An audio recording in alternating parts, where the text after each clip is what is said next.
Hi, my name's Brent, and I want to talk to you about Moneyball. Recently, I was listening to the inimitable Blank Check podcast when they mentioned the 2011 film Moneyball in passing, praising it for making good cinematic choices concerning a subject which is not inherently cinematic. The two friends are always insightful, and I'd love to hear their thoughts sometime. But I quickly thought of my own observation of something unique Moneyball brings to the table, so I'm here to share it.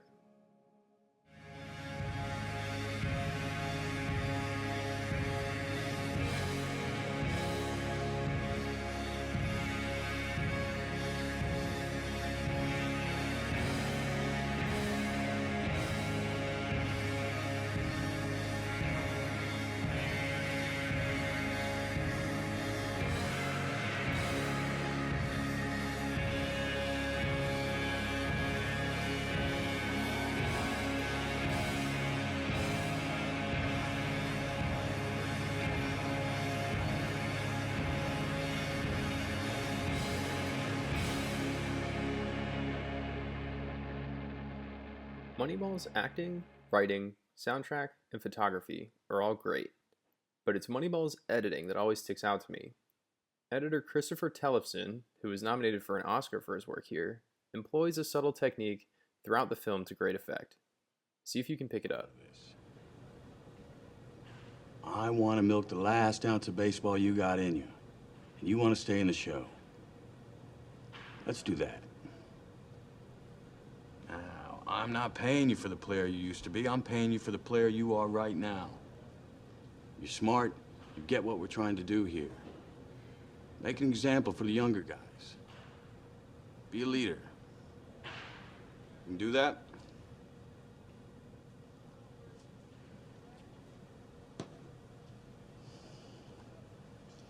All right. I got you. Does it stick out to you? It's the way the camera sometimes rests on the non-speaker. There are a few variations of it in the movie. Now, I don't want to overstate the importance of this little technique, which you might call, and I'm reaching here, the hold shot. And to be clear, this isn't totally unique to Moneyball. It just always jumps out to me when I watch it, and I think it's important to understand why. It serves to break up the pacing in what would otherwise be a pretty standard exchange of dialogue. Look for it here as Billy tries to get his team's owner to offer more money for players. I'm just asking for a little bit of help. Just get me a little bit closer, and I will get you that championship team. I mean, this is why I'm here. This is why you hired me.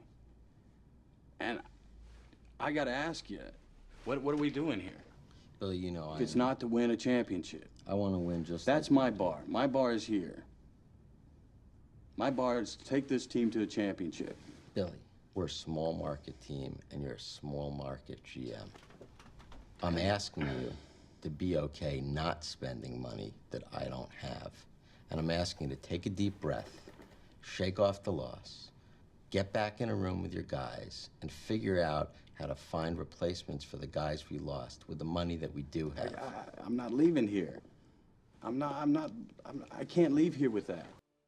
The way conversations are generally cut, actors only need to be on when they're speaking.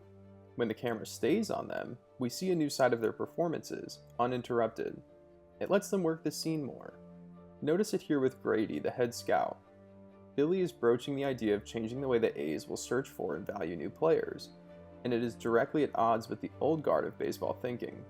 It's a theme that persists through the whole movie, and Grady embodies its main opposition through much of the film.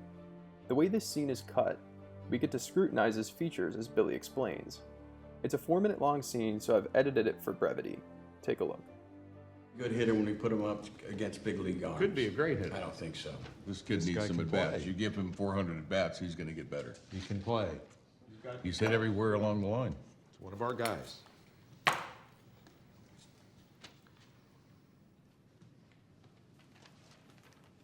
Okay, let's move on. Damn, Billy, was that a suggestion?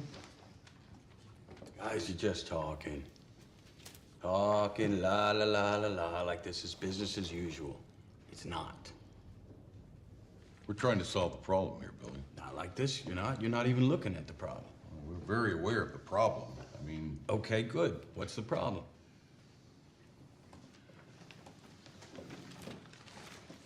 Look, Billy, we all understand what the problem is. We have to Okay, replace... good. What's the problem? The problem is we have to replace 3 key players in our No. lineup. What's the problem? Same as it's ever been. We've got to replace these guys with what we have existing. No. What's the problem, Barry?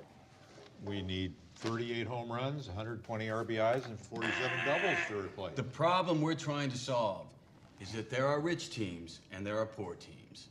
Then there's 50 feet of crap. And then there's us. It's an unfair game. And now we've been gutted. We're the organ donors for the rich. Boston's taking our kidneys. Yankees taking our heart. And you guys are sitting around talking the same old good body nonsense like we're selling jeans. Like we're looking for Fabio.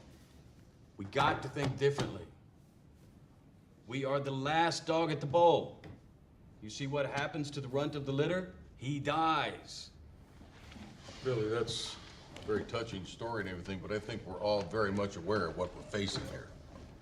You have a lot of experience and wisdom in this room. Now, you need to have a little bit of faith and let us do the job of replacing Giambi. Now, this is no time to push the panic button.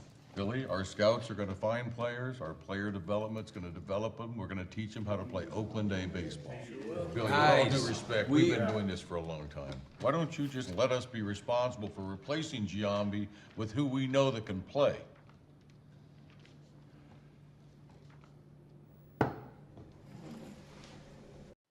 In this next scene, the two have a falling out, and Billy fires him. Notice how overall, the camera favors Grady, who says his piece, and then Billy, who takes over the conversation. But notice also how the camera shifts to the non-speaker to get their reactions, since that's more important than lingering on the speaker until they're finished. They're gonna be more than happy to throw you and Google Boy under the bus if you keep doing what you're doing here. You don't put a team together with a computer, Billy. No? No. Baseball isn't just numbers. It's not science. If it was, then anybody could do what we're doing, but they can't because they don't know what we know. They don't have our experience and they don't have our intuition. Okay. Billy, you got a kid in there that's got a degree in economics from Yale. You got a scout here with 29 years of baseball experience. You're listening to the wrong one. Now, there are intangibles that only baseball people understand. You're discounting what scouts have done for 150 years, even yourself? Adapt or die.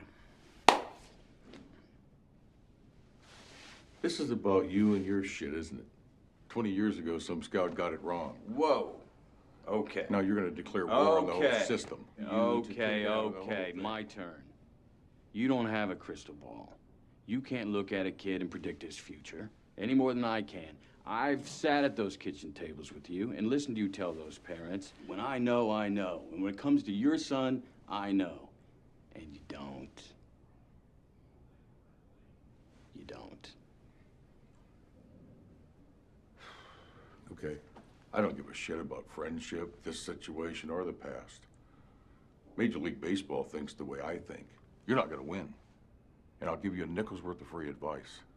You're never gonna get another job when Schott fires you after this catastrophic season you're about to set us all up for. And you're gonna have to explain to your kid while you're working at Dick's Sporting Goods. Can you see what audiences gain from being able to watch characters' reactions to things the other characters say and do? This is how Billy's manager reacts when he tells him that he just traded their all-star first baseman. Definitely yours. I'm just saying you can't start paying it first. Well, I am starting him at first. I don't think so. He plays for Detroit now.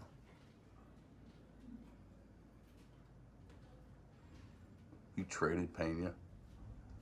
His reaction is perfect. Moneyball is replete with editing like this, but to show the effect it has, watch this scene the way I've recut it. Billy has returned from a meeting in Boston about a job offer, and Pete asks what the salary was. Did Henry make you a good offer at least?